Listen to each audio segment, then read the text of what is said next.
গণভোটের মাধ্যমে জুলাই জাতীয় সনদে থাকা সাংবিধানিক সংস্কারের সিদ্ধান্তগুলো অনুমোদনে একমত হয়েছে রাজনৈতিক দলগুলো। তবে গণভোট আয়োজনের সময় নিয়ে তাদের মধ্যে মতভিন্নতা আছে। বিশেষজ্ঞদের পরামর্শে প্রধান উপদেষ্টার নেতৃত্বাধীন ঐকমত্য কমিশন প্রস্তাব করেছে সাংবিধানিক আদেশে সংস্কার কার্যকরের পর তা গণভোটের মাধ্যমে অনুমোদন করা হবে।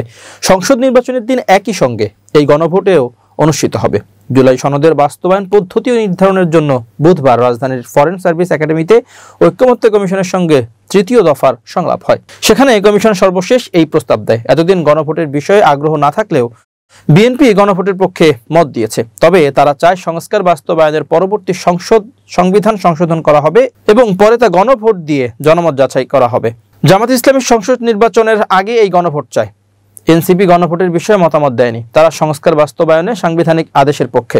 এখন এ বিষয়ে রাজনৈতিক দলগুলোকে নিজেদের মধ্যে আলোচনার সময় দিয়ে কমিশন সংলাপ মুলতবি করেছে। প্রধান উপদেষ্টা ডক্টর মোহাম্মদ ইউনূস জাতিসংঘের সাধারণ অধিবেশন শেষে দেশে ফেরার পর আগামী মাসের প্রথম দিন শেষ দফার সংলাপ হবে। কমিশন জানিয়েছে ঐকমত্যের জন্য এ সময় তারা দলগুলোর সঙ্গে আনুষ্ঠানিক আলোচনা চালিয়ে যাবে। সংলাপ শেষে সালাউদ্দিন আহমেদ বলেন, জুলাই সনদে এমন অনেক সংস্কার প্রস্তাব আছে, সেগুলো বাস্তবায়ন করতে সংবিধানের মৌলিক কাঠামো পরিবর্তন করতে হবে। এজন্য অবশ্যই গণভোট লাগবে। তবে গণভোট সংসদ নির্বাচনের পরে করতে হবে। মৌলিক বিষয়ে সংশোধনী আসবে বলে রাষ্ট্রপতির সইয়ের আগে অবশ্যই গণভোট নিতে হবে। সংলাপের পর সাংবাদিকদের প্রশ্নের জবাবে সালাউদ্দিন আহমেদ বলেন, রাষ্ট্রপতি কার পরামর্শে মতামত চেয়েছেন সুপ্রিম কোর্ট তো এ প্রশ্ন তোলেননি। ফলে সংবিধানের 106 অনুচ্ছেদ নিয়ে প্রশ্ন নেই। জনগণ এবং রাষ্ট্রের নিরাপত্তা সর্বোচ্চ আইন, এই আইন বলে আদালত মতামত দিয়েছেন। একই আইন বলে সরকার সাংবিধানিক আদেশ জারির মাধ্যমে সংবিধানে পরিবর্তন আনতে পারে কিনা এমন প্রশ্নে সালাউদ্দিন আহমেদ বলেন, এজন্যই 106 অনুচ্ছেদ অনুযায়ী আদালতের মতামত নেওয়ার প্রস্তাব দিয়েছে বিএনপি। আদালতই বলুক সরকার তা পারবে কিনা। তিনি বলেন, জুলাই সনদের বাস্তবায়ন পদ্ধতি সমাধানের জন্য প্রস্তাব দিয়ে যাচ্ছি।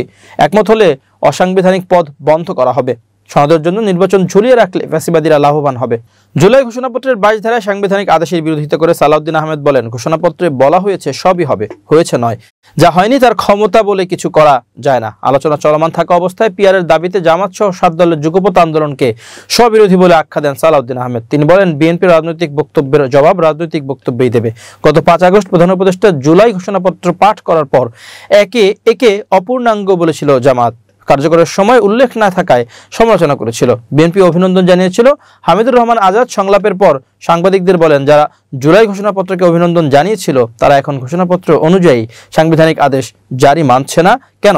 জামাতের সহকারী সেক্রেটারি বলেন, ছাত্র সংসদ নির্বাচনে প্রমাণিত হয়েছে জুলাই সনদ বিরোধীরা প্রত্যাখ্যান হবে।